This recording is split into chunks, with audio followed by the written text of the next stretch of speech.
Peace. What's going on, y'all? So, we here to talk about Christianity. And Christianity being a white man's religion and so on and so forth. I question those things because I understand the root of what they call Christianity. And it has nothing to do with Rome, because we know and understand that the organized political ideology called Christianity was created by Rome and Constantine the Great.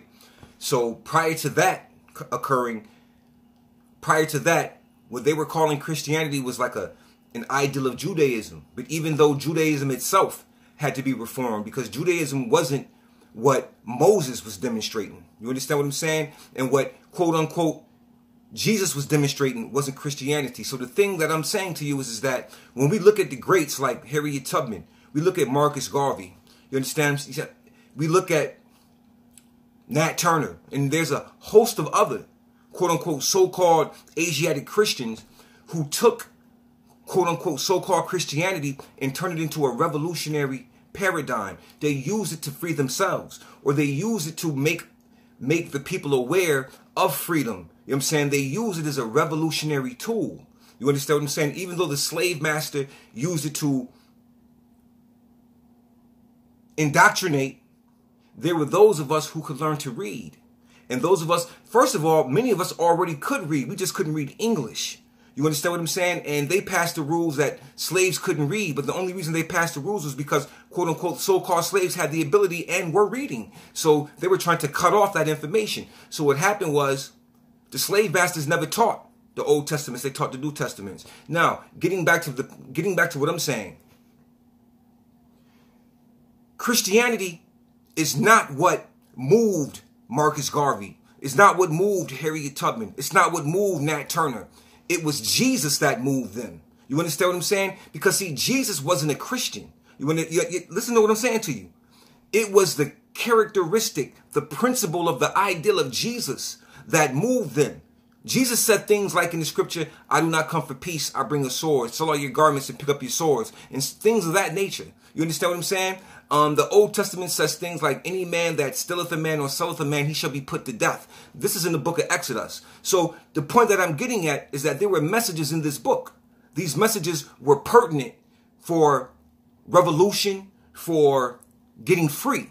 And these brothers and sisters was able to use it. Now, they weren't using Christianity because Christianity would have kept them docile and passive. So, like I said, they were demonstrating the science of Jesus. You understand what I'm saying? Because, see, Jesus means justice. In our science, it means justice. Why is that? Because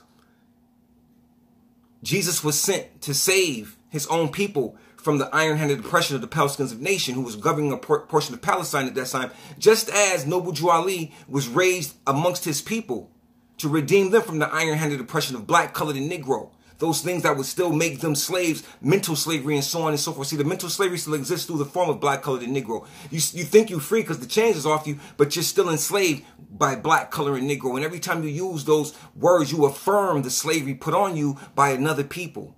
You understand what I'm saying? So when we think about this, listen to what I'm saying to you. Christianity has nothing to do, or it's not a white. First of all, Christianity, yes, it's a Caucasian European exercise, an ideology. But the root of what they call Christianity is not Christianity at all. First of all, Jesus was the Christ. He wasn't Jesus Christ. It was the Christ. The Christ is a title that anyone can attain by going through certain demonstrations and doing certain things with your own self and building up your own self spiritually first. Spiritually. You understand what I'm saying? Spiritually. Altering the flesh. Spiritually building yourself up. You know what I'm saying? So Jesus was the great example. Some people say, brother, you crazy, you tripping. You tripping, fam, because you know there's no such thing as Jesus, and that Jay was, 500 years old and blah, blah, blah. Well, let me tell you something. It doesn't matter to me. We all understand that information. We can run around and talk about the J being 500 years old, but look at your people. Your people is still talking the J. They're still talking Jesus. Our people is still talking Jesus. So we got to master the Jesus degree and let them know and understand that there's a science and a principle behind the Jesus degree. You see what I'm saying? So I don't care if he didn't exist. I understand the principle. I understand allegory and symbolism. I understand those things. I understand how messages and principles can be related through a personification of a principle. I understand these things, so it's not necessary for me to argue about Jesus and his name is Yeshua or so on and so forth. See, most of our people don't even know that to this day. You can run that Yeshua stuff and you're 100% correct. But go to your people who in the church, go to your people that you deal with every day and talk about Yeshua. They're going to look at you like you're stupid. You can't introduce certain things to the people when they don't have a semblance of it. You have to take them there. You have to build them up. You have to show them why the J. And so you have to step by step. Remember, our people is a show me people. You got to show us how to do things. We got to see it. You see what I mean? So Christianity is not what Jesus was demonstrating. I want you to understand that. I want you to understand that anybody who is demonstrating a liberation type of theology, they're not demonstrating a European paradigm. You understand what I'm saying? Because if they were, they wouldn't be demonstrating liberation. They wouldn't be demonstrating resistance and freedom. You see what I mean? So I don't get mad. I'm beyond debating about religions and prophets and all that. It's time to put in work. And you do the best work you can do by the knowledge of your own self. You understand what I mean? In other words, know who you are at best. So you will know your job description. You will know what you are able to pull off, what you are able to successfully complete in this human drama called life. Because this is what it is. It's a human drama. And everybody has a part to play. Everybody's an actor in this human drama. But what role are you playing? Are you playing an authentic role? Or are you playing a role that somebody indoctrinated you to play? You see what I'm saying? And within our community, we have many types of roles that's being played. You understand? So you got to ask yourself, where do you fit in? Are you an asset or a liability? I talked about all of these things. It's funny how things come full circle because you got to remember, Jesus was an asset. The principle and the demonstration of Jesus was an asset, and it was about getting free. You know what I'm saying? It was about getting free. It was about demonstrating your highest possibilities and potentials within self and getting with others who have the same type of ability. Because see, Jesus always walks and lives. And I'm not talking spooky. When you understand principle, when you understand science, divine science, you understand that the spirit of truth always exists. Always. So there is no, you know what I'm saying, us walking in total darkness and, you know, there is nothing to grasp onto for truth. Truth has always been. It's always been here. But you've been distracted intentionally from truth. And Jesus told you that the truth will set you free. But what is the truth that will set you free? The truth that will set you free is the knowledge of who and what you are and what you around. So understand this.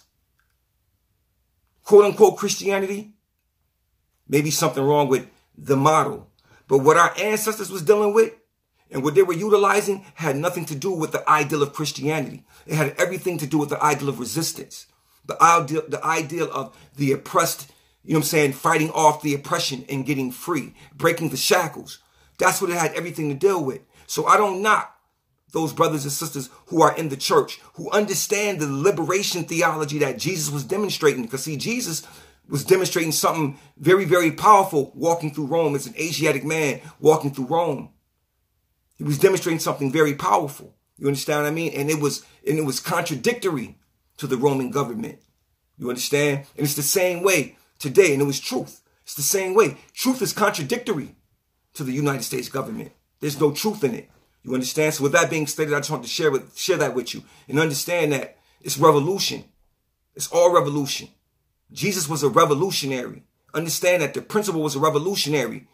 Don't get twisted about the idea or the principle that you taught in church. Yeah, we know that Jesus is Horus and all that type of stuff. But for us right here and right now, we can't talk about all of those things. We have to talk about where we at right now and to get us out of those things and to show us the reality of those very things that is still mentally enslaving us. With that being stated, I'm going to say peace.